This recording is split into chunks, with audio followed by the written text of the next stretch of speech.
Donald ট্রাম্পের পছন্দের সেই লাল বেসবল ক্যাপই এখন তার বিরুদ্ধে প্রতিবাদের প্রতীক হয়ে দাঁড়িয়েছে। কিন্তু কেন? নেপথ্যে আছে আস্ত একটি দ্বীপ গ্রিনল্যান্ড কেনার অদ্ভুত এক দাবি। ট্রাম্পের ইচ্ছা ছিল আমেরিকার নিরাপত্তার জন্য কৌশলগতভাবে গুরুত্বপূর্ণ গ্রিনল্যান্ড দ্বীপটি কিনে নেওয়া। কিন্তু এই দাবি ডেনমার্ক আর গ্রিনল্যান্ডের মানুষের মনে ক্ষোভের সৃষ্টি করে। আর এই ক্ষোভ প্রকাশের এক দারুণ মাধ্যম হয়ে ওঠে কোপেনহেগেনের একটি পোশাক ব্র্যান্ডের তৈরি কিছু লাল ক্যাপ। দেখতে ট্রাম্পের মাকা ক্যাপের মতো হলেও এতে লেখা হয়েছে ভিন্ন কথা, যেমন মেক আমেরিকা গো অ্যাওয়ে মানে আমেরিকা বিদায় হও, কিংবা অলরেডি গ্রেট মানে ড্যানিশরা বোঝাতে চেয়েছেন তারা আগে থেকেই সেরা।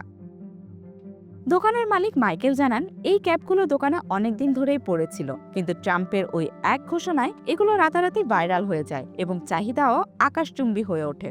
সবচেয়ে বুদ্ধিদীপ্ত স্লোগানটি ছিল নো ডেট নো। ড্যানিশ ভাষায় নো ডেট নক মানে এখন যথেষ্ট হয়েছে। এই বাক্যাংশটির সাথে গ্রিনল্যান্ডের রাজধানী নুকের নাম মিলিয়ে এই শব্দের খেলাটি করা হয়েছে। গত সপ্তাহে ডেনমার্ক এবং নুকে হাজার হাজার বিক্ষোভকারী মাথায় এই ক্যাপ পরে স্লোগান দিয়েছেন, গ্রিনল্যান্ড বিক্রির জন্য নয়।